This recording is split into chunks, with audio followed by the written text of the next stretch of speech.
Voilà et voilà. Très chers membres de cette très grande communauté congolaise de partout dans le monde, bonjour, bonsoir, bon après-midi. Comme nous le disons souvent, ça dépend bien sûr de l'heure à laquelle vous allez nous suivre. Nous, c'est John Matanda Chipama. Nous venons aujourd'hui pour nous allons parler un peu de, de ces nouvelles, de tout ce qui s'est passé aujourd'hui, de ce qui s'est passé hier, avant-hier. C'est vrai que ça fait longtemps que nous ne sommes pas venus parler. Nous sommes venus avec le pasteur l'autre fois, nous sommes venus avec le prophète. Aujourd'hui, nous sommes venus avec les docteurs. Aujourd'hui, nous sommes dit que nous venions quand même traduire en français ce que nous avons posté en anglais. Nous disons déjà bonjour à vous qui vous appelez Papa Camille Mbo, le docteur Camille Mbo, avec qui nous avons tenu un direct la dernière fois.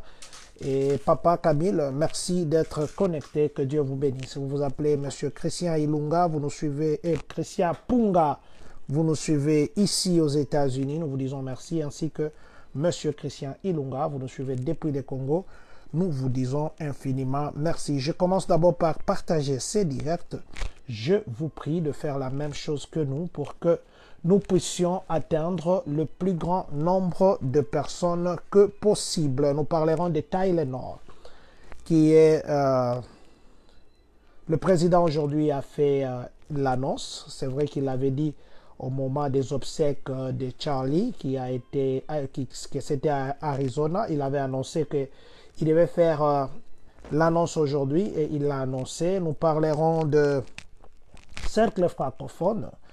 Nous parlerons aussi de H1B visa, les visas de travail. Et puis nous parlerons de test de citoyenneté américaine. Donc ce sont les principaux sujets de ce soir. Mais bien avant d'en arriver là-bas, laissez-nous d'abord commencer par partager ces directs, s'il vous plaît. Aidez-nous aussi à faire la même chose, comme ça nous ne nous inclinons pas pendant longtemps avant que nous puissions commencer. Ce sera un direct qui ne sera pas très long. Je sais aussi que c'est la nuit et nous sommes venus sans vous le dire. Nous vous disons infiniment merci parce que quand nous venons, vous êtes toujours là. Vous nous suivez de partout. Papa Malola, vous êtes actuellement à Atlanta ainsi que Maman Christy Kimoni. Nous vous disons merci. Surtout, merci d'être venu nous voir ici chez nous dans la communauté congolaise de Champagne-Kani. Voilà. Déjà, nous disons à ceux qui veulent envoyer des containers, vous avez envie d'envoyer ou bien vous avez besoin d'envoyer quelque chose au Congo, vous ne savez pas qui contacter. Il y a notre compatriote Papa Raphaël, Papa Raph, envoie les containers presque chaque mois. 2 containers au moins par mois. Et il y a un conteneur qui va quitter à la fin de ce mois ici. Aujourd'hui, on est le 22. Donc, dans 8 jours, il y a un autre conteneur qui quittera. Alors, contactez Papa Raph. Tout ce que vous allez envoyer arrivera à sa destination. Et il n'y a pas seulement lui, nous avons beaucoup de gens dans la communauté qui le font, mais du moins, lui nous a contacté pour confirmer qu'il le fait toujours comme il l'a fait dans le passé. Ça veut dire, vous avez quelque chose que vous voulez envoyer, la voiture, les habits, tout ce qui est à envoyer, il vient jusque chez vous chercher ça. Alors si vous ne connaissez pas les numéros de Papa Raphaël KMB, appelez-nous, nous allons vous le donner. Voilà, ça c'était juste une façon de nous rappeler que notre compatriote Papa Raphaël continue à envoyer les conteneurs au Congo et il le fait très régulièrement. D'ailleurs, je l'ai dit toujours dans le passé, il nous a aidé à envoyer des choses très gratuitement au Congo et la communauté, chaque fois que nous envoyons en tant que communauté, il ne nous fait rien payer. Il y a beaucoup de gens qui rendent des services comme ça à la communauté et nous vous sommes infiniment reconnaissants. Voilà, je partage dans quelques groupes et puis nous serons ensemble. Il me reste que quelques 2-3 groupes, je ne partage pas dans beaucoup.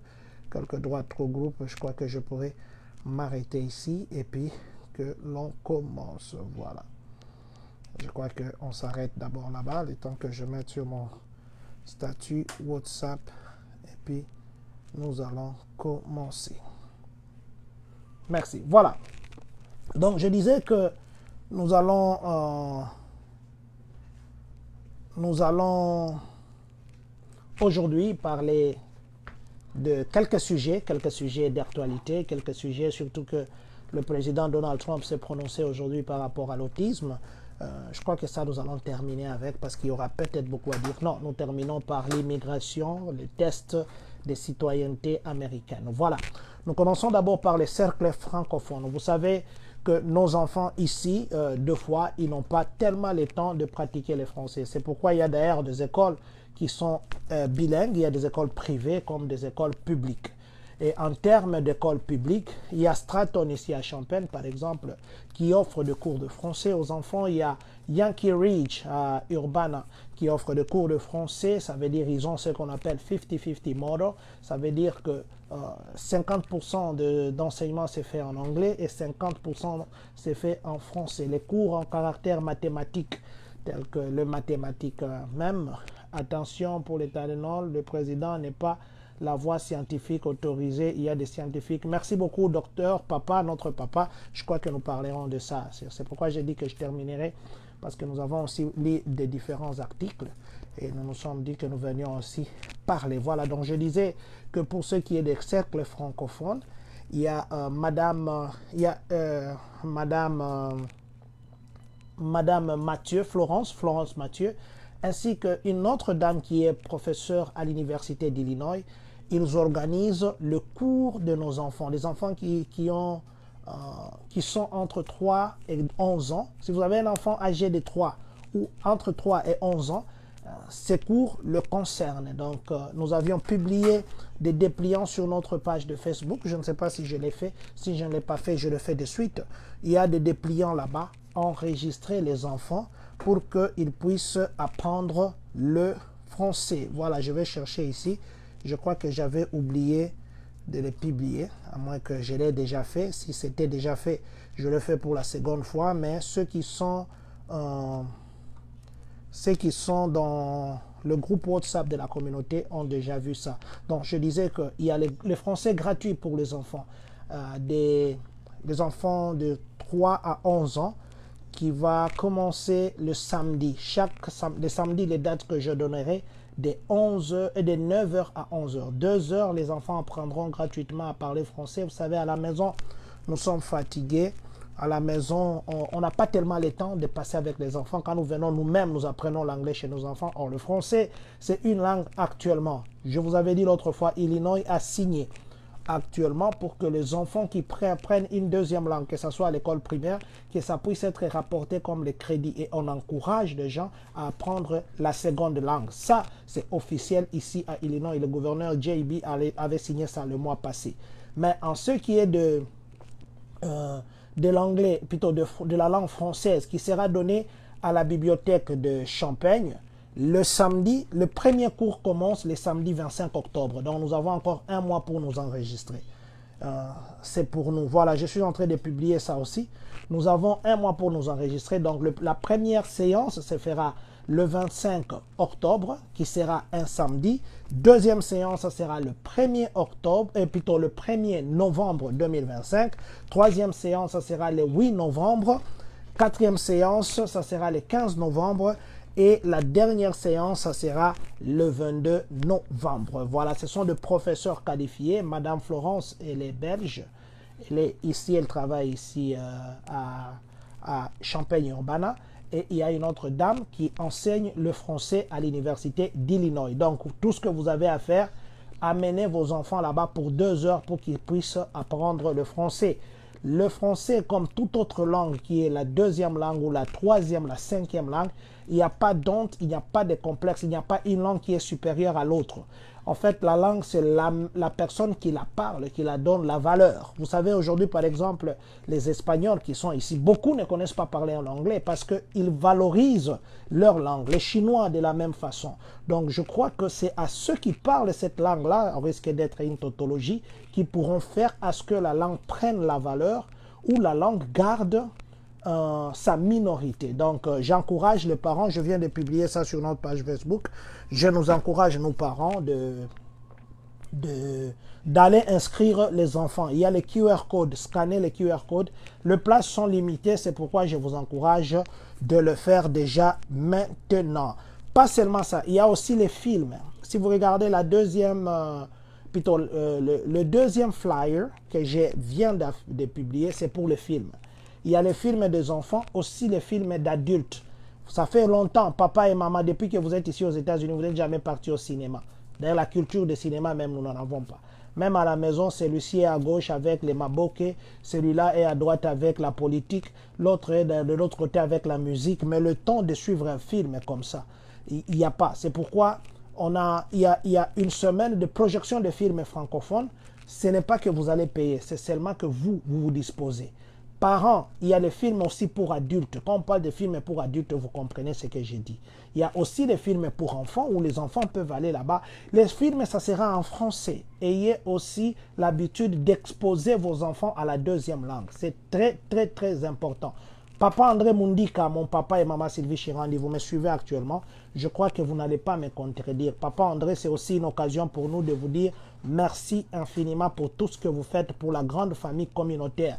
Pas seulement des Champagnes, je vous ai vu au Canada, vous avez fait la même chose. Continuez comme ça, gardez votre cœur, Papa André Mundika, et que Dieu continue à vous bénir. Voilà, donc les deux affiches d'enseignement de français et puis de films pour adultes et films pour enfants, je viens de publier. Ce n'est pas que vous allez payer, allez-y. Et retrouvons-nous au cinéma, ça fait quand même longtemps qu'on ne s'est pas aussi retrouvé. Ou bien on ne s'est jamais retrouvé comme ça dans un cinéma. C'est vrai qu'on parle des fois des cinémas ici, de 3D, de 4D, mais on ne s'est pas encore retrouvé. Allez, je crois que nous allons y être, nous tous. Voilà.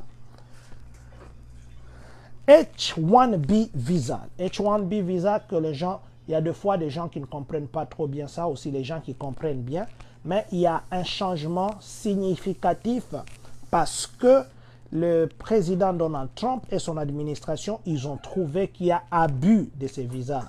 Beaucoup de gens viennent sur ces visas et que les employeurs qui amènent ces gens, ils profitent de ces gens et ils profitent aussi des États-Unis. Ça, c'est selon l'administration Trump. Ils sont bien informés, je crois qu'ils ont raison, ou je ne sais pas moi, ils savent ce qu'ils disent. Voilà, H1B visa, qui est le visa de travail, on fait des sélections et la compagnie, supposons que moi je suis la compagnie John Matanda, j'engage à partir du Congo Monsieur André Mundika.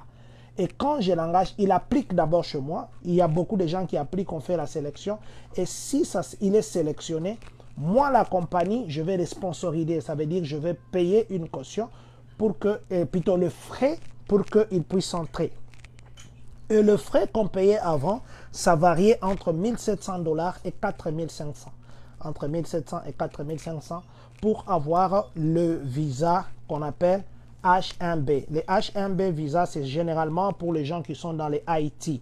Et vous savez que beaucoup de gens comme les Indiens, ils sont très forts dans ça. Les gens comme le médecin, les gens comme le scientifique. Ce sont les compagnies qui engagent des gens comme ça, qui amènent la main-d'œuvre extérieure. D'ailleurs, c'est pourquoi moi j'encourage nos parents, j'encourage nos frères, j'encourage nos sœurs, nos jeunes frères, nos jeunes sœurs. Je nous encourage. Actuellement, il y a des cours théoriques. Vous savez, des universités, des facultés théoriques, ce sont des facultés que vous allez rester avec la parole, mais vous n'allez pas rester avec le travail. Vous savez, en fait, le finish ou le point final de tout ce que l'on fait, c'est qu'un jour, notre énergie aujourd'hui dépensée puisse être une source de revenus futurs. Il y en a qui ont étudié, il y en a qui font, je ne veux pas dire ici qu'il n'y a pas, il y a des sous-facultés, mais je donne juste un exemple. Vous vous retrouvez aujourd'hui ici, moi je vais commencer à apprendre des lettres, faculté des lettres, où je vais apprendre l'étymologie des mots, où je vais apprendre Socrate, je vais apprendre Molière, je vais apprendre Lavoisier, je vais apprendre tous ces gens là-bas, hein, Voltaire. Bon, maintenant, je vais me mettre dans l'auditoire comme ça pour seulement commencer à dire l'étymologie. Les gens n'ont pas besoin de ça. Ils ont besoin de se retrouver devant leur ordinateur. Ils ont besoin de voir leur malade guéri. Ils ont besoin de voir une voiture, tu dis démarre, ça démarre. C'est ça ce qui est. Donc, je ne décourage pas. Je vous disais ceci, parents, quand votre enfant va faire le choix des études, bien que actuellement aux États-Unis, il y a baisse totale au niveau des lectures, au niveau de français et d'écriture, au niveau des mathématiques, la moyenne, la dernière moyenne qu'on a publiée il y a une semaine, les États-Unis ont encore rabaissé davantage. Les niveaux de lecture, les niveaux d'écrire, les niveaux de mathématiques, ça a sensiblement baissé. Et quand, dans le futur, les enfants veulent étudier, il faudrait aussi que vous, les parents, nous puissions les orienter. Il ne faut pas seulement étudier parce qu'on a étudié. C'est comme quand on mange. On ne mange pas simplement parce qu'on veut que le ventre soit gonfle et que l'on sente qu'on a mangé. Non, on mange pour que le corps puisse être équilibré avec tous les nutriments qu'il a besoin. Je disais que en ce qui est des visas H1B visa, que beaucoup d'étrangers, les Chinois, les Indiens, c'est plus eux qui ont ces visas, ils sont actuellement estimés ici aux États-Unis à 730 000 personnes qui ont ces visas-là. 730 000 personnes adultes et les dépendants ça veut dire mineurs et enfants, les dépendants, ils sont estimés actuellement à 550 000. Donc 550 000 personnes. Mais maintenant, l'application de ce nouveau tarif qui a été d'ailleurs publié le 21/9/2025, aujourd'hui on est le 22 le lundi, excusez-moi, c'était hier, ça a pris effet à partir d'hier à minuit 1 minute. Donc à partir d'hier minuit 1 minute, si vous voulez venir ici sous le visa HB1, parce que le président Donald Trump avait signé cette ordonnance le 19 de ce mois. Et 2 jours après, ça a pris effet. Donc hier, il a signé vendredi et hier, dimanche, ça a pris effet à minuit. Donc actuellement, si vous appliquez pour les H1B visa et que la société vous accepte, la société doit donner le frais de votre visa à 100 000 $. Donc, 100 000 $ américains, ils ont même instruit le département d'Homeland Security et les gens de visa pour que si la société n'a pas encore payé les 100 000 $, qu'on ne fasse même pas de processus pour la famille ou la personne qui veut venir travailler ici. Et pourtant, vous savez que ces visas-là, on renouvelle jusqu'à 6 ans. Vous ne pouvez pas rester ici au-delà de 6 ans. Alors, actuellement, ils disent que les travails qui devaient appartenir aux Américains, il y a les étrangers qui viennent voler. Et quand bien même les étrangers viennent, les sociétés qui les engagent, ils volent le gouvernement américain, ils volent aussi les étrangers. Parce que en termes normaux, cette personne qui vient avec cette qualification, qu'on appelle high skilled, donc les gens hautement qualifiés dans un domaine X ou Y, qui devait être payé normalement à un certain montant, le fait simplement que la société l'a pétitionné, la société l'a aidé à avoir un visa, ils le payent comme ils veulent. Et pour le gouvernement américain, ce n'est pas juste, c'est pas juste pour le gouvernement, c'est pas aussi juste pour cette personne ici qui vient. Et ceux qui en bénéficient, ce sont les employeurs. C'est pourquoi ils ont dit, vous voulez faire venir quelqu'un, ok, 100 000 $ au lieu des 1 700 qu'on payait avant, bien 4 500. Maintenant, c'est 100 000 $ et c'est déjà effectif. Les gens se posent des questions maintenant. Est-ce que ceux qui ont, par exemple, moi j'ai les H1B visa, j'étais en dehors des États-Unis pour les vacances, je veux rentrer. Est-ce qu'on doit me conditionner de payer les 100 000 $? Non. Les 100 000 $, ce n'est pas d'ailleurs l'individu qui paye, c'est la société. Et ces 100 000 $ là, c'est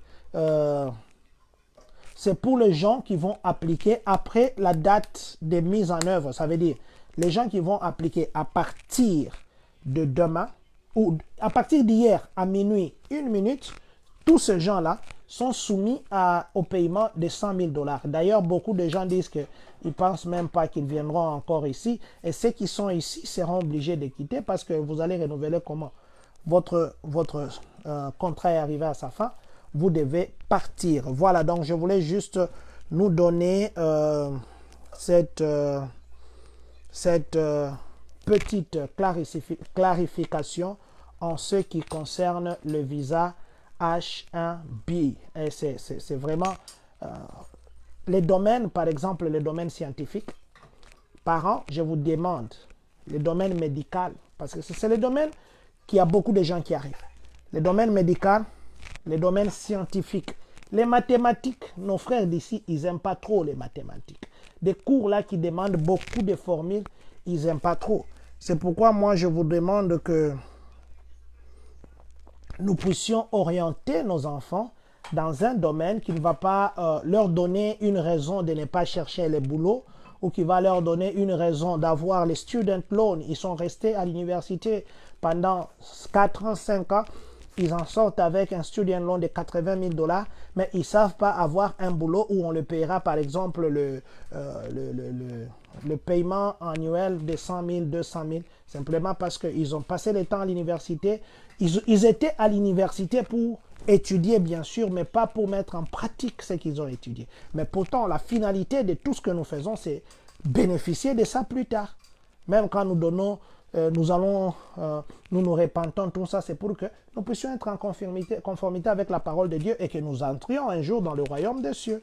Voilà, donc c'était juste, qu'est-ce que je voulais dire? C'était juste une petite précision que je voudrais apporter par rapport au H1B visa. Voilà, je vais dire à Papa Isaac et à Isaac, j'ai eu votre message. Dès que j'ai fini, excusez-moi, dès que j'ai fini, je pourrai vous contacter. Voilà. Parlons immigration et puis nous allons terminer avec le médicament Tylenol.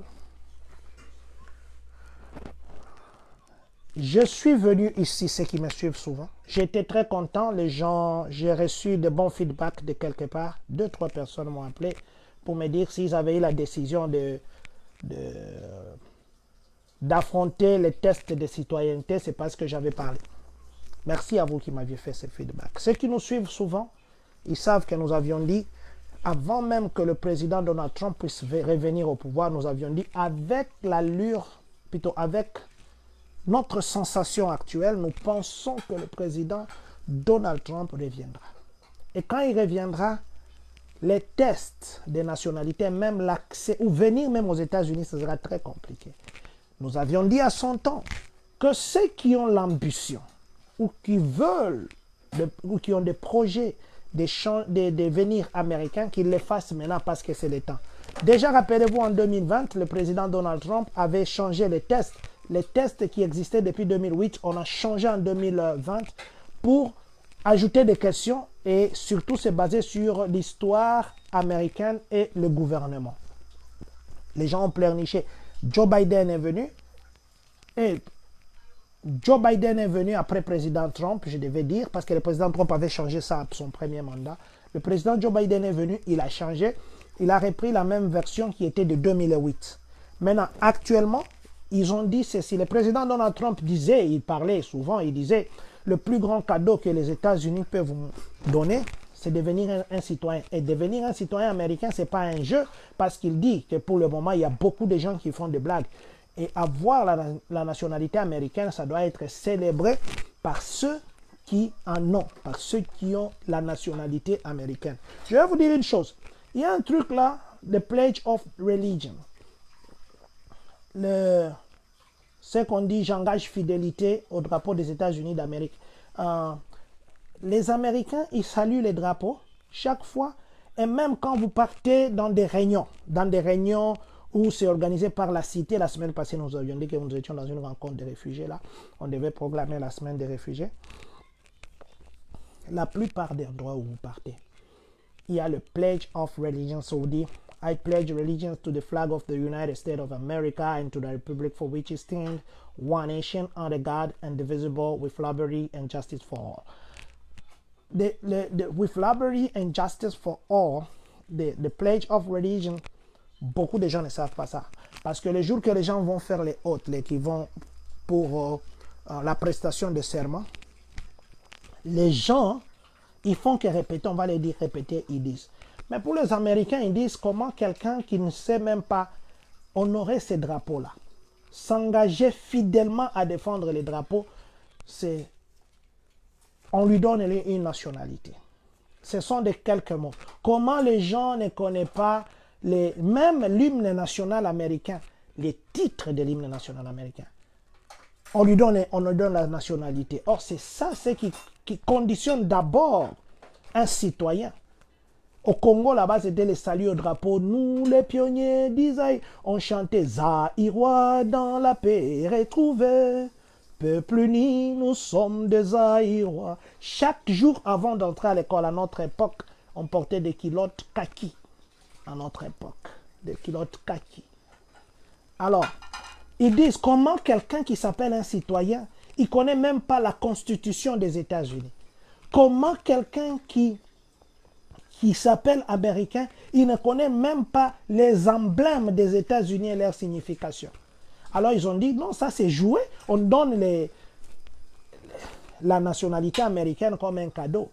Alors il faudrait maintenant rendre ces tests un peu plus durs, un peu plus stricts, pour que celui qui a cette nationalité, d'abord, il doit savoir parler et écrire l'anglais.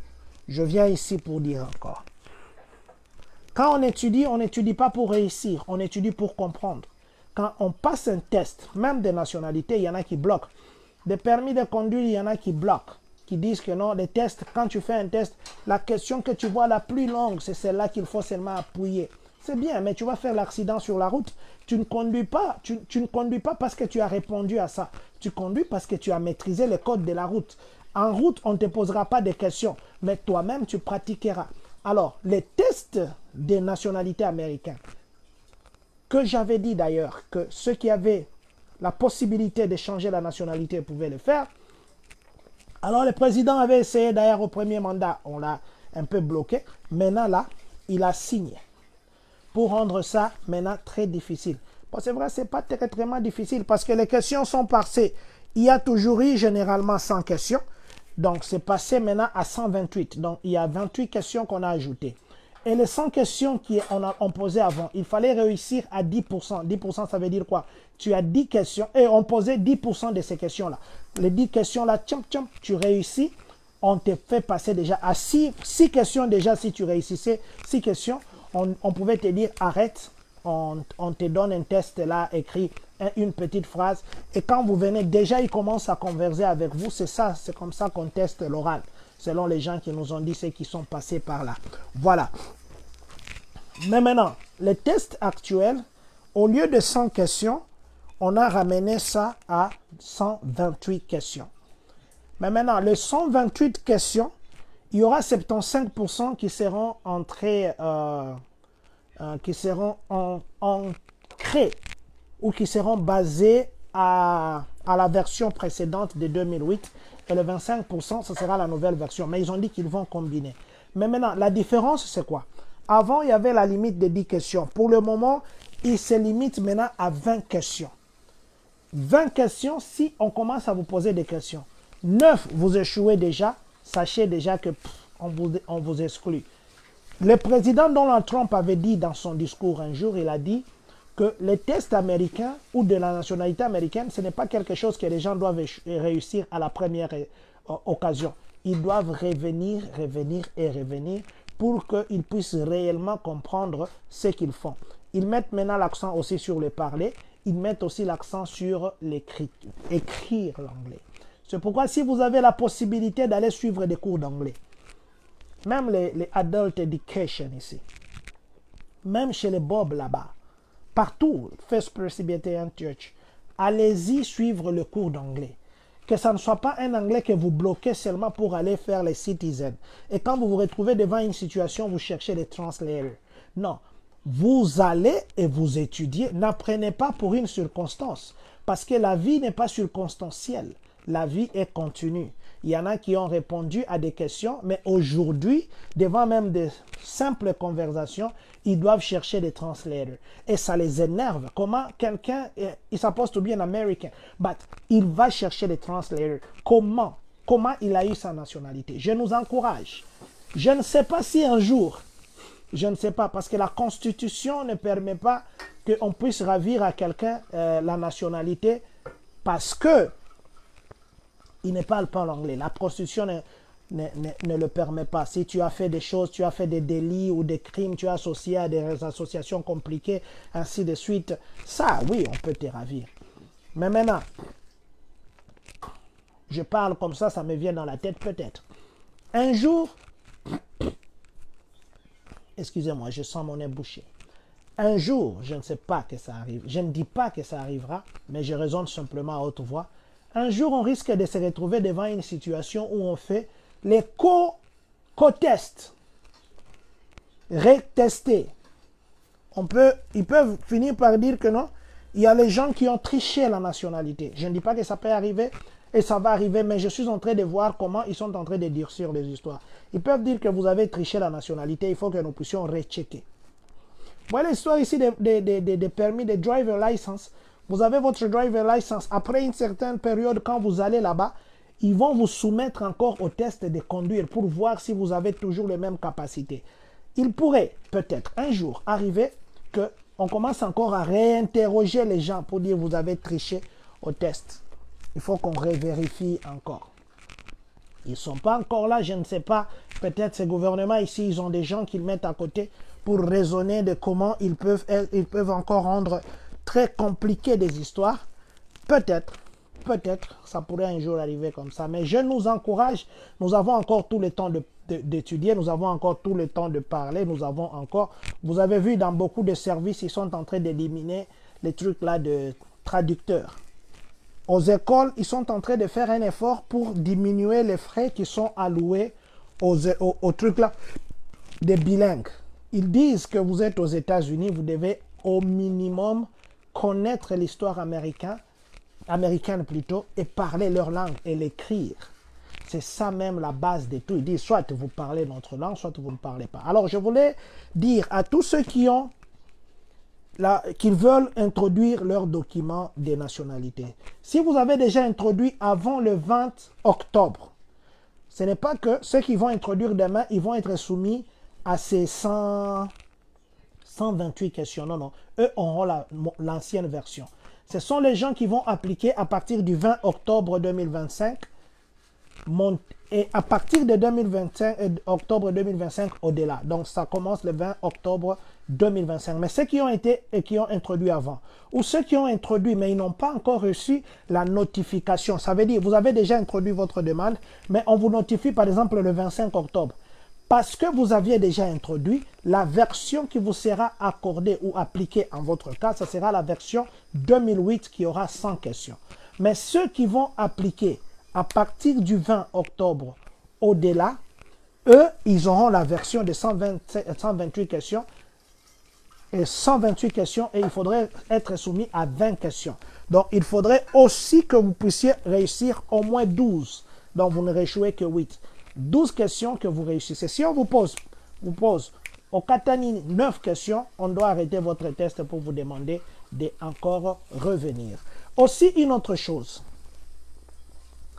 Il y a beaucoup de gens qui se sont vus caler le jour qu'ils partent pour passer leur test de nationalité. Les Américains, de fois, on le voit comme ça. Je ne dis pas seulement les Américains. L'administration qui se respecte. On peut croire que non. On peut les dribbler, on peut le mentir, c'est vrai, on peut dire des choses. Mais ici, ils ont toutes les données dans l'ordinateur. Un jour, je suis venu ici, je vous ai dit, à partir du numéro de téléphone, allez dans votre Google, écrivez seulement True People. True People, ça veut dire T-R-H-U-E, et puis vous écrivez People. P-E-O-P-L-E. True People. Allez dans Google, écrivez ce que je vous dis ici. Écrivez, ça va vous donner un site là. Mettez le numéro de téléphone de quelqu'un que vous connaissez. Ça va vous donner son adresse, ça va vous donner son âge, ça va vous donner les différentes adresses qu'il a utilisées dans le passé. Si Google peut, à partir de simplement un numéro de téléphone ou bien les noms, généralement les gens que vous avez perdus qui vivent aussi aux États-Unis, mais vous connaissez leur nom. Supposons qu'ils s'appellent, je vais prendre un nom là, Lourd la Suprême, ça c'est un surnom. Son vrai nom, vous prenez ce nom, vous écrivez. Ça va vous donner tout sur cette personne-là. Donc, je voulais dire ceci. Si Google, en écrivant seulement dans True People, vous pouvez avoir les adresses des gens. Vous pouvez avoir... Mais vous pensez que ceux qui travaillent dans les services administratifs n'ont pas des informations sur vous. Ils en ont. Ils en ont et des vraies informations. Il est toujours conseillé de dire la vérité. Et surtout quand vous le dites devant serment, vous dites, je jure de dire la vérité, rien que la vérité. Et quand vous le faites sous serment, il y a quelque chose qui est en contradiction à ce qu'ils ont devant eux.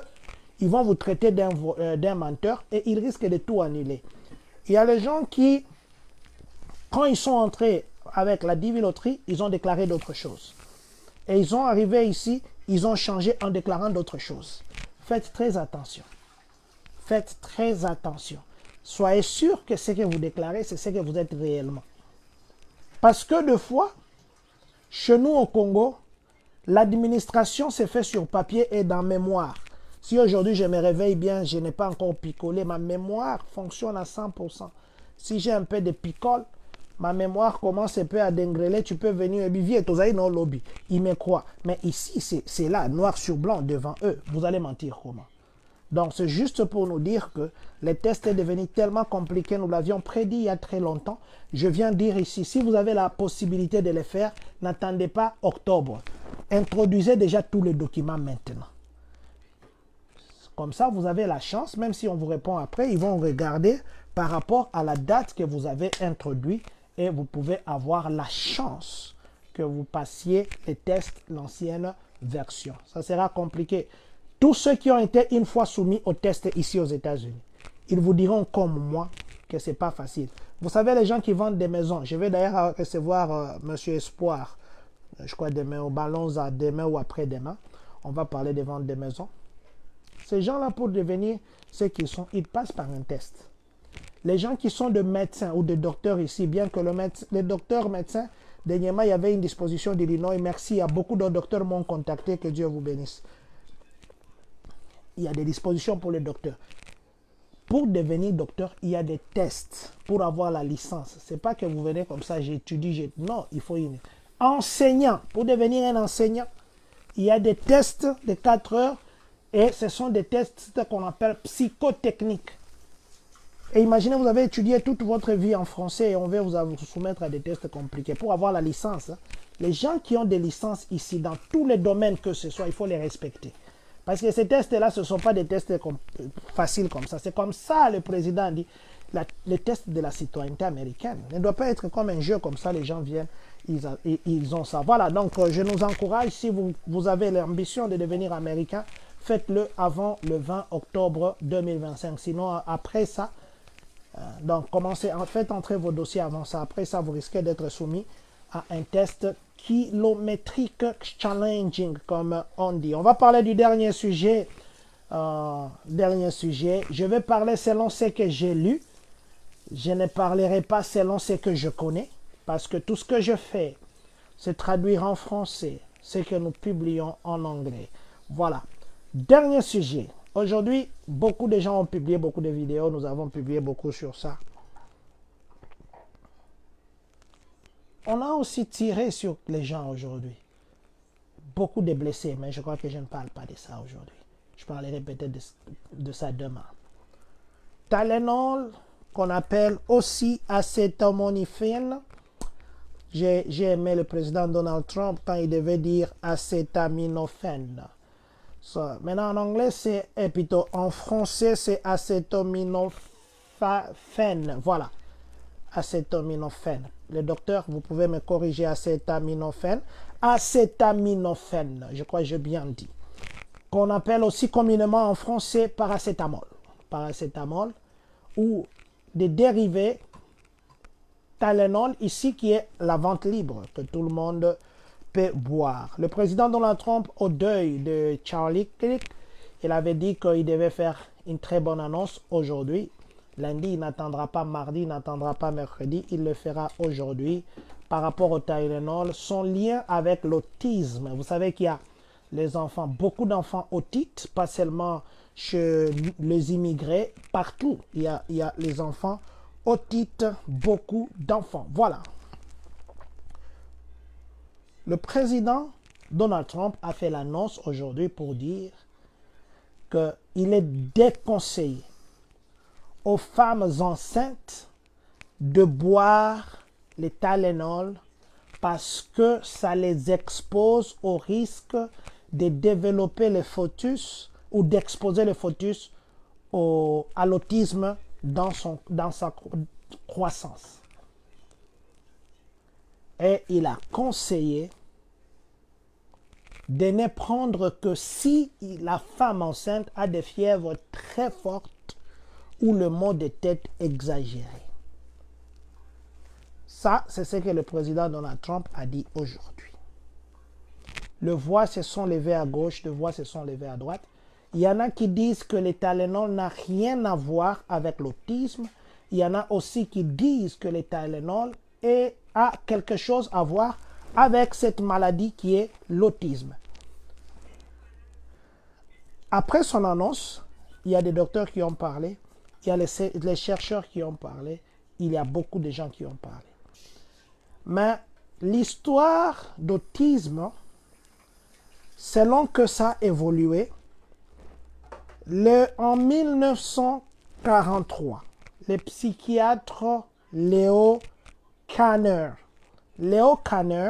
c'est lui, pour la première fois, il avait décrit l'autisme comme étant autisme précoce infantile. C'est comme ça que lui a qualifié ça en 1943, le psychiatre Leo Kanner. Il a dit autisme précoce infantile. Vous allez comprendre pourquoi je dis ça. Là, nous sommes en 1943, où lui n'est venu que constater au niveau des enfants parce que ces troubles-là d'autisme se faisaient déjà parce qu'il y avait déjà un nom qu'on avait donné en 1911 par Eugène Bleuler. Eugène Bleuler a donné le nom d'autisme. Le nom d'autisme, en fait, c'était depuis 1911. Mais on n'avait pas encore associé ça aux enfants. C'est le psychiatre Leo Kanner qui est venu associer ça aux enfants en 1943. Mais en ce qui est de Tylenol, on dit ceci, pas on dit. Le Tylenol a été mis sur le marché rien qu'en 1955. Alors, ceux qui parlent de Tylenol, ou ceux qui disent que la Tylenol n'a rien à voir, ils disent ceci. L'autisme a existé depuis 1911, où on a découvert ça. L'autisme est lié à un enfant qui a été découvert, plutôt qui a été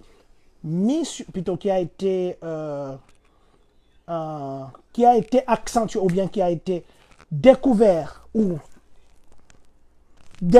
par le psychiatre Léo. Là, c'était en 1943. Donc, vous voyez, 1911, ça existait déjà. 32 ans après, on vient maintenant découvrir l'autisme lié à l'enfant. Mais le Tylenol, lui, il a commencé simplement en 1955. C'est là qu'on avait lancé le Tylenol. Ces gens qui donnent l'historique de Tylenol, eux disent que ça n'a rien à voir avec l'autisme. Parce que vous savez, dans le discours du président Trump, il a même déconseillé aux parents de chercher beaucoup de vaccins des enfants. Ils ont dit comment est-ce qu'on peut soumettre l'enfant à beaucoup de vaccins comme un cheval.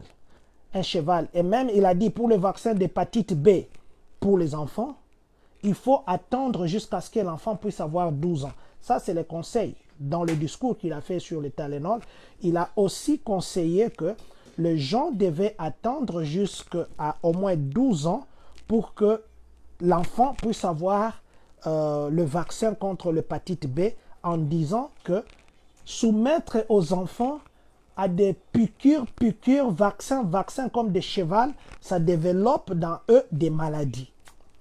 Mais maintenant, en ce qui est d'autisme, les gens qui défendent ça, ils disent que non, l'autisme n'a pas existé après Tylenol, l'autisme a existé bien avant le Tylenol.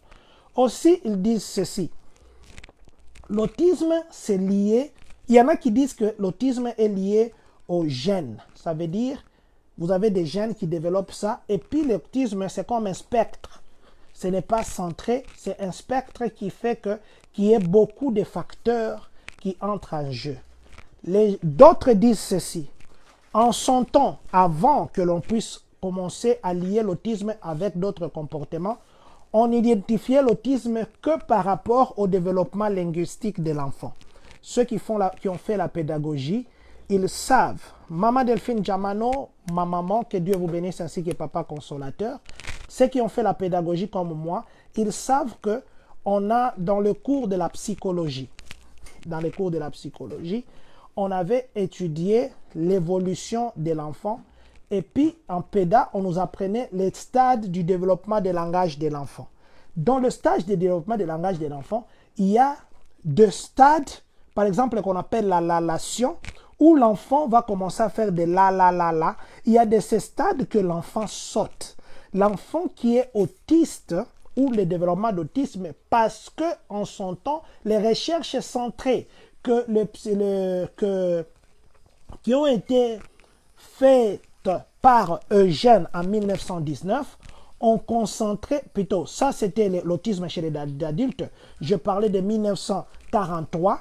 Les recherches là du psychiatre Léo, c'était plus centré sur le développement linguistique. Et c'est pour ça qu'il avait parlé d'autisme précoce infantile, parce que c'était plus centré sur le développement linguistique, où on voit par exemple sur le plan d'évolution linguistique des enfants, il y en a qui ne matchaient pas leur âge, alors on les exposait à l'autisme.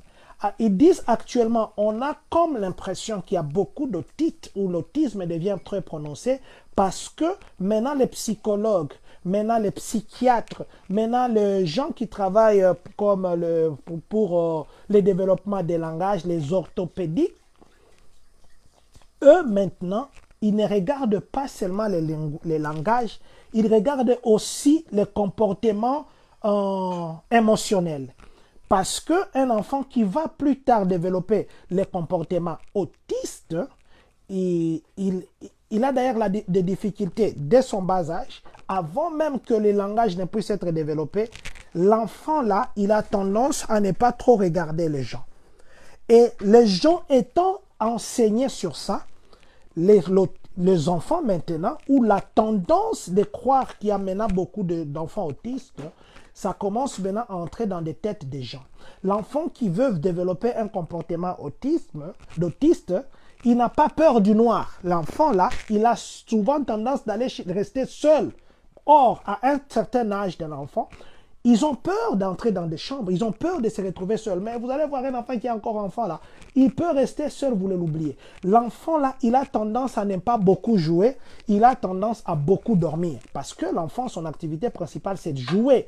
Un enfant qui ne joue pas, c'est pourquoi quand vous partez à l'hôpital, les docteurs vont vous demander, est-ce que votre enfant casse des choses? Est-ce qu'il jette des choses? Est-ce qu'il a tendance à vous tirer? Est-ce que c'est pour voir, est-ce que son âge correspond à son développement? On va faire les macrocéphales aussi. On prend la circonférence de la tête pour voir la grandeur du cerveau et la tête. Donc, il y a maintenant beaucoup de techniques qui peuvent, dès que l'enfant est encore trop petit, voir son comportement si c'est autiste. L'enfant qui a le comportement d'autisme, l'enfant là peut rester comme ça, il est très agressif, il parle pas, ou bien il peut parler, des fois il réagit, il a des réactions comme ça spontanées, des réactions inattendues, voilà, c'est les termes que je cherchais. Maintenant, il y a plus de gens qui se basent sur le comportement et les émotions. Ça, ce sont les gens qui expliquent pour dire, peut-être c'est ce qui veut que les gens croient qu'il y a maintenant beaucoup d'enfants qui sont autistes. Parce qu'ils disent, il y a même des gens qui ont dit, qu'ils n'ont jamais pris de Tylenol durant leur grossesse, mais ils ont des enfants qui sont autistes. Il y en a qui disent que c'est lié aux gènes, il y en a qui disent que c'est lié à des troubles ou des comportements d'autres produits. Il y en a, chacun donne sa version. Mais ce que nous disons ici, le président Donald Trump, aujourd'hui, le FDA, ceux qui s'occupent de médicaments, ils viennent d'approuver un médicament qui s'appelle folinate. Ok, ça je parle en français. Folinate de calcium, ou qu'on appelle encore acide folique. Et en français ou en anglais, on appelle leucovorine. Ah voilà, j'ai bien dit. Leucovorine. Le leucovorine, ou autrement appelé le folinate de calcium ou acide folique, ça vient d'être approuvé aujourd'hui pour soigner les comportements, les troubles liés à l'autisme. Et les gens disent entre guillemets, que peut-être le président a fait la promotion de cette histoire, peut-être qu'il a un œil là-bas. Ça, c'est ce que les gens disent. Mais les chercheurs, selon des recherches, je ne suis pas un docteur, je ne fais que parler de mes petites lectures, je ne sais pas s'il y a un docteur qui peut nous contredire, l'acide folique, la consommation ou l'administration de folinate de calcium ou bien l'acide folique ou encore le covorine, ça a prouvé que ça a des effets positifs dans le corps des enfants qui sont autistes. Ça les aide à développer des gènes pour l'amélioration de comportement. Ils ont essayé dans beaucoup de patients, même en Suède, je crois, c'est Suède, oui. Ils ont aussi essayé, ils ont trouvé d'amélioration chez les enfants qui étaient soumis à l'acide folique ou bien au folinate de calcium qu'on appelle leucovorine. Ces enfants-là, sur le plan émotionnel, sur le plan comportemental, sur le plan psychologique, sur le plan réaction, ils ont bien réagi que les enfants qui n'étaient pas soumis à cet acide folique. Alors, les gens disent maintenant, ils croient maintenant, ils disent, est-ce que c'était une promotion cachée de ces folinates de calcium que le président voulait lancer comme un message? Pourquoi juste après son annonce, les FDA viennent d'adopter ça comme médicament qu'on va commencer à administrer aux enfants qui ont l'autisme? Est-ce que l'autisme, c'est par rapport à des esprits? Est-ce que l'autisme, c'est par rapport à des comportements? Est-ce que l'autisme, c'est par rapport à la famille? Est-ce que l'autisme, c'est par rapport à l'hérédité? Je vais dire aussi quelque chose. Il y a de ces parents qui refusent d'accepter que leur enfant ou son enfant est candidat à l'autisme. Vous savez, avec l'autisme, le mieux, et le plus tôt qu'on le détecte, le mieux l'enfant peut être soutenu. Le plus tard qu'on le détecte, l'enfant ne sera pas soutenu. Et un jour, nos enfants, ils nous poseront des questions parce que nous sommes dans un pays où même ces enfants autistes, ils sont entourés de tous les services qu'ils ont besoin pour étudier. Mais il y a de ces parents qui disent par exemple, je vais dire ça en lingala, la famille n'a biso tolobaka en retard. Vous, le temps que vous dites que la famille n'a biso tolobaka en retard, or les psychologues, or les psychiatres, or les orthopèdes, ils ont déjà détecté dans cet enfant l'insuffisance comportementale. C'est le moment-là qui devait être récupérable. Vous avez laissé, au lieu qu'on le soigne à 2 ans, vous avez fait passer, au lieu qu'on le soigne à 4 ans, vous avez fait passer, vous avez déjà un retard de 4 ans, au lieu qu'on le soigne à 7 ans, vous avez fait passer. À l'école, quand on vous dit que votre enfant se comporte comme ça, vous ne voulez pas croire à l'école. À l'hôpital, quand vous allez dire que non, hôpital, hôpital a bien été, vous allez vous débattre à l'église, Dieu est là, mais il a aussi donné l'intelligence à des docteurs, c'est pas pour rien. Parents, si nous ne savons pas aider nos enfants à leur bas âge, demain, je vous dis, nous allons faire une révolution, plutôt une génération de révoltés. Combien de cas d'autisme maintenant que nous avons? Combien? Est-ce que c'est lié aux médicaments de Tylenol? Le président l'a dit, il est la personne la mieux informée ici aux États-Unis. S'il l'a dit, ça veut dire qu'il a les évidences. Mais nous vous avons donné l'historique. Mais nous vous avons donné le point de vue des gens. Mais nous vous avons dit ce que nous avons lu. Et c'est à vous de voir. Mais vous connaissez les besoins de votre enfant plus que tout. Vous n'allez pas souffrir pendant 9 mois, les mois de menaces d'avortement, le mois de ne pas dormir, le mois de dos, les mois de courbatures, pour qu'au finish, vous avez souffert avec l'enfant dans le ventre, que vous puissiez encore souffrir avec l'enfant ici sur terre pendant toute sa vie, quelque chose que vous pouviez corriger si vous aviez accepté. Le grand problème aussi, c'est quoi? Il y a 2 comportements. Il y a le comportement de ces parents qui acceptent que l'enfant est comme ça, et il y a des comportements des enfants et des parents qui acceptent que les enfants ne sont pas comme ça. Je connais quelqu'un qui avait accepté, qui est d'une autre nationalité. Aujourd'hui, son enfant étudie quelque part. D'ailleurs, j'avais fait même avec cette personne un jour l'émission qui avait même, il y a même le groupe d'autisme, d'autistes, voilà, que j'avais publié ici, que j'avais même donné des références. Mais il y a des gens qui en ont besoin, mais qui ne cherchent pas des ressources. Pour soutenir un enfant qui a l'autisme, ce n'est pas en les giflant. Quand quelqu'un a un trouble de comportement, vous le giflez, c'est comme un chien enragé, vous le rendez encore plus agressif. Et il y a de ces parents, pour se débarrasser, parce que ces enfants-là, ils aiment trop être seuls. Ils n'ont pas l'habitude de jouer avec les autres. Ils sont très intelligents à ce qui est manipulation des appareils, ils connaissent. Alors, qu'est-ce que les parents font? Vous allez donner à votre enfant, qui a besoin d'ailleurs de développement des langages, qui doit imiter un humain, vous lui donnez une tablette, toute sa vie ou toute sa journée. Maman Delphine, je travaille dans ce milieu, c'est une situation à prendre au sérieux. Merci beaucoup, maman. Merci, maman. Donc, je disais, nous, les parents, qu'est-ce que nous faisons? Nous prenons la tablette. Parce que cet enfant-là, vous ne savez pas communiquer. Vous allez lui donner des tablettes Cocomeno toute la journée. Ça ne développe aucun langage en lui. Vous les laissez là-bas. Et quand vous voulez le prendre, la tablette, il pleure. Et puis vous, pour que vous puissiez être déchargé, vous lui donnez la tablette. Et pour que vous puissiez être déchargé, vous lui laissez là-bas seul. Et ces enfants, ils ont plus besoin d'interaction avec des humains. Il y a des techniques que l'école, que les médecins peuvent vous enseigner. Ce n'est pas une honte d'avoir un enfant qui est malade. Ce n'est pas une honte. Pas seulement un enfant, même une grande personne, ce n'est pas une honte. Deux fois, moi, je peux avoir un problème sanitaire. Je cache. Peut-être celui qui est à côté de moi, il a la solution.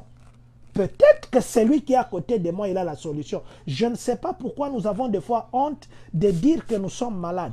Et quand moi, je cache ma maladie, je peux arriver dans une famille là, supposons que je ne mange pas les sucres, par exemple. J'arrive dans une famille où tout ce qu'ils ont préparé, c'est les sucres. Par honte, je vais manger. Mais pourtant, si je les avais dit, ils sauront. Il n'y a aucune maladie, personne n'a jamais été là, même ceux qui trouvent le sida. Les sida, les gens là, ils avaient honte avant de dire qu'ils sont sidatiques. Maintenant, ils n'ont pas honte. Si les gens déjà qui sont contre nature, j'évite de dire les mots ici pour que je ne bloque pas.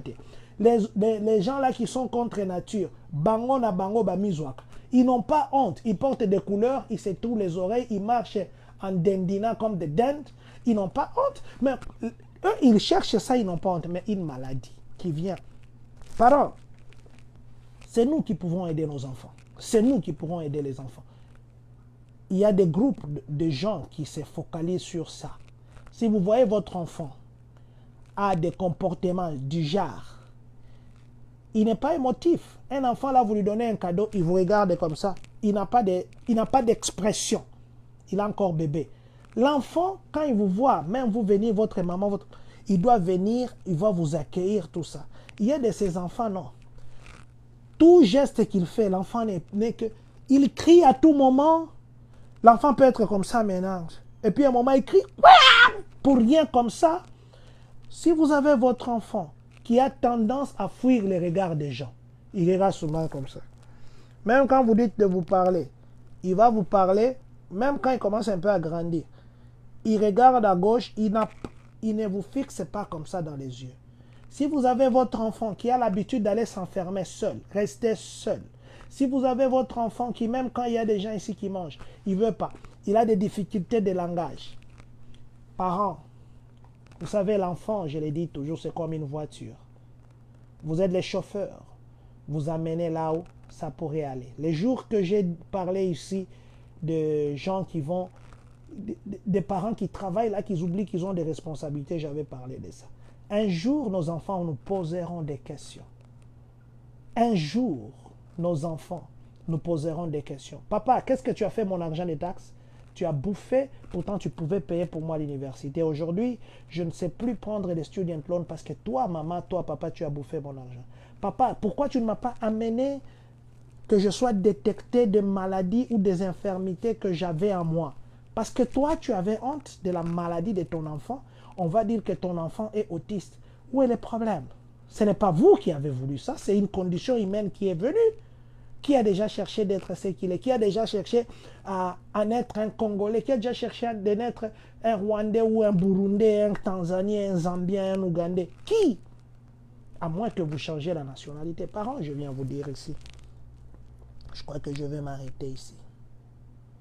Les daycare, on viendra un jour parler du daycare. Faudra-t-il laisser nos enfants au daycare ou pas? Vous savez qu'il y a de ces enfants, des parents, qui n'ont même plus le temps de leur enfant. Même plus. Mais comment vous voulez que votre enfant ait d'affection envers vous? Vous savez des pays où des daycare, les enfants n'ont pas d'affection. Et c'est facile qu'un enfant a fait du mal à son père, à sa mère. Très facile. C'est parce que vous n'avez pas grandi avec eux. Ils ont passé beaucoup de temps là-bas au daycare. Comment se fait-il qu'il y a de ces parents, même quand ils sont en congé, même quand ils ne travaillent pas ces jours-là, il a pris un offre au boulot. Il est à la maison. Parce que l'État paye pour toi le daycare. Ces jours-là que l'enfant devait rester avec toi, tu vas le laisser au daycare. Même le jour que toi, tu es censé rester avec tes enfants à la maison, tu vas laisser les enfants au daycare jusqu'à 17 h. Na paiement. Nos parents au pays, je me demande ce qu'ils faisaient. Il y a des gens, nous, on est 9 dans notre famille, 9. Je coupe chapeau à ma mère. 9 enfants. Je ne sais pas ce qu'elle faisait. Il n'y avait jamais eu de daycare au Congo. Comment nous avons grandi? Comment? On mangeait les foufous dans la même assiette. On n'avait pas de trucs. Il y avait des gens qui mangeaient avec la musique, qui mangent toujours avec la musique. S'ils mangent, on les soutenait, on les supportait. Maintenant, c'est chacun dans sa petite assiette. On divise les gens même à la nourriture. Avant, on regardait, nous tous, la même télévision comme ça, c'était, et on connaissait qu'il y avait des programmes. Moi, j'ai grandi avec des films comme de D'Artagnan, les 4 mousquetaires. J'ai grandi avec les 80 jours, on va faire le tour du monde. J'ai grandi avec Yama Télé. 11, attaquez les ballons, 11. Les trucs comme ça, c'était, si moi je regarde quelqu'un qui est à Kin connaissait, quelqu'un qui est à Kalemi connaissait, quelqu'un qui est à Goma. Mais aujourd'hui, chacun a son téléphone, on n'a même pas le temps en famille, même pas. Et même, on n'a même pas de temps. Même l'habitude de se retrouver au restaurant un jour, on part en famille comme ça, on mange entre nous. On n'en a pas. Quand est-ce que nous voulons que nous puissions développer des valeurs ou inclure des valeurs que nous voulons que ce soit chez nos enfants? Parents. Aujourd'hui, le président Donald Trump a dit la cause d'autisme. Oh, merci beaucoup, maman Annie. Il me dit que eux, dans leur maison, continuez à manger ensemble. Très bien, maman. Continuez comme ça. C'est très, très, très important. C'est très important. Pas seulement manger, aussi prier. Parents, prenez le temps en famille. Chaque jour avant de dormir, ne dormez jamais sans prier en famille. Chaque jour. Parents, s'il vous plaît, avant de sortir le matin, même si vous êtes fatigué, les enfants vont aller à l'école, prenez le temps de prier. Vous voyez, quand vous enseignez l'enfant là, qu'il connaît. Moi, quand on grandissait, j'ai grandi dans une famille catholique. Avant de manger, c'était automatique. Les signes de croix, ça se faisait automatiquement. Merci, maman Delphine Diamano. Les enfants mangent toujours dans la même assiette. Merci. Merci beaucoup, maman Delphine. Merci. Que Dieu vous bénisse. Papa Camille, merci beaucoup. Bonne sensibilisation sur l'autisme. Merci beaucoup, Papa Camille. Donc, je disais, parents, vous voyez, quand vous êtes avec votre enfant, vous mangez avec lui ensemble. Ça veut dire, le peu de foufou qu'il y a, l'enfant connaît que ce que j'ai, je dois partager. Le foufou que je mange, ce n'est pas pour moi, c'est pour nous tous. Quand vous privatisez les boules de foufou, vous mettez ensemble, vous êtes en train déjà de dire à l'enfant, vous voyez, c'est comme un héritage. Nous avons chacun des petites boules de foufou. Prends comme tu veux. Prends ce que tu veux. Mais avant qu'on mangeait la grosse boule de foufou, là, nous tous, on s'est rassasiés ensemble. Et ce qui était bien à l'époque, les foufous là restaient. Le matin, on mangeait ça à la place du pain. Vous savez, c'est que tous les pondous là, quand ça dort, ça a un autre goût. Maintenant, les foufous là, quand ça dort, ça prenait un peu d'eau en bas. On n'avait pas de microwave. On faisait seulement comme ça. On dit tout se chauffe dans le ventre. Cet esprit là de foufou matinal là, ça nous faisait dormir à l'école. Il faudrait que ça rentre. Ça a formé les Africains. Parents, c'est à ce moment que vous découvrirez que votre enfant a un problème à l'école. Aujourd'hui, il y a de ces enfants, filles, excusez-moi, j'ai encore beaucoup parlé, qui sont enceintes, qui ne se voient pas avec leurs parents. La grossesse, elles ont même avorté. Parce que les parents, vous n'avez pas le temps de rester comme ça avec vos enfants. Il y a de ces enfants qui apprennent l'hygiène féminine à l'école, chez les amis. Maman, tu n'as pas le temps de parler avec ta fille. Même quand il part au mariage, tu ne vas pas la conseiller. La femme mariée, elle ne dort pas comme ça. La femme mariée, elle ne refuse pas ceci. La femme mariée, elle ne parle pas comme ça. Elle va apprendre au TikTok. La journée, tu la vois comme ça, ma soeur, va sur son TikTok où elle a changé les noms. C'est parce que nous, les parents, nous n'avons pas fait notre rôle. Aujourd'hui, si la société commence à dérouter, c'est vrai, il y a de ces enfants même qui s'énervent contre nous, les enfants qui deviennent impolis contre nous. Qu'est-ce que nous, parents, nous avons fait? Qu'est-ce que nous, parents, nous avons fait? Nous, parents, ici, un enfant a commencé, il amène aujourd'hui une petite copine. Bana États-Unis, baza boy. Demain, il t'amène une autre copine. Bana États-Unis, et puis parents, comment ça peut se faire? Tu es chez toi, un papa, ton enfant vient avec sa copine, tu les laisses même entrer dans des chambres, ils font tous les bruits là-bas avec nos maisons qui ont des bruits, avec des séparateurs comme ça qui passent. Parents, vous permettez ça? Et puis demain, vous formez quoi? La génération des divorcés des enfants sans parents. Et ça sera des stepdad, stepmom, des stepdad en stepmom parce que vous, papa, vous, maman, vous avez permis que votre maison soit un hôtel passoire. Bon, bana États-Unis na osala bango nini. Bana États-Unis, papa, obosani ke toi outi na au Congo, bana États-Unis, toi chez toi au Congo là, même à 25 ans, même à 30 ans, tu pouvais venir avec une copine. Oye na ye pa na bino, kutu na Congo tozo ko les alaika ka master na ngamo kwa zalaka. Na mon appartement na etoke to négocier kuna. Mais vous veniez avec des copines chez vous à la maison. Papa, maman, où est passée votre éducation? Où?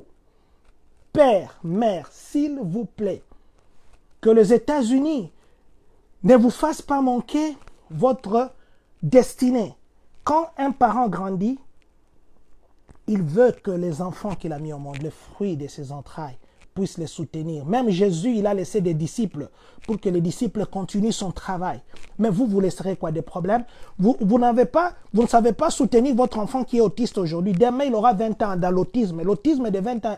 Et toi, tu auras Moubangue de 70 ans. Et s'il vous plaît, père, parents, excusez-moi de parler comme ça me fait mal de voir que nous pouvons corriger des choses avant que ça ne soit pire. Mais nous sommes plus dans les histoires Nalati Yoji Yamamoto, Nalati Boye. Lata Nayo, l'enfant là sera une charge toute ta vie. Bilamba na ozosomba na obanda ko nyataka ngo tu vas comme ça à Teki. Parce que toi aujourd'hui, tu es plus dans ce qui est à côté au lieu de Toki. Aujourd'hui, le président Donald Trump a parlé. Vous avez des enfants qui ont ces signes que je peux peut-être mentionner ici. Parents, il ne faut pas attendre que ça soit tard pour que Bandako Zangi Saba pasteur Pongi. Dieu agit, mais il a donné l'intelligence aux humains. Et ces humains, c'est les docteurs. Et ces humains, ce sont les médecins. Et ces humains, ce sont les enseignants. Et ces humains, c'est vous. C'est pourquoi Dieu vous appelle les dieux sur la terre. Nous, parents, nous sommes les dieux sur la terre. Un Dieu ne veut pas du mal à sa créature. Un Dieu veut du bien à sa créature. Quand il voit que la créature commence à aller à gauche, il va lui dire, tu ne voleras pas. Quand il voit la créature partir à droite, il va lui dire, tu ne commettras pas l'adultère. Quand il voit la créature aller comme ça, il va lui dire, tu aimeras ton prochain comme toi-même. C'est comme ça que nous, les parents, nous devons faire ou être pour nos enfants. Que Dieu bénisse la République démocratique du Congo. Que Dieu bénisse les Congolais de partout dans le monde. Que Dieu bénisse vous qui êtes connectés en ce moment. Que Dieu bénisse les États-Unis d'Amérique. Et que, surtout, que Dieu bénisse les Congolais des Champagnes. Kani.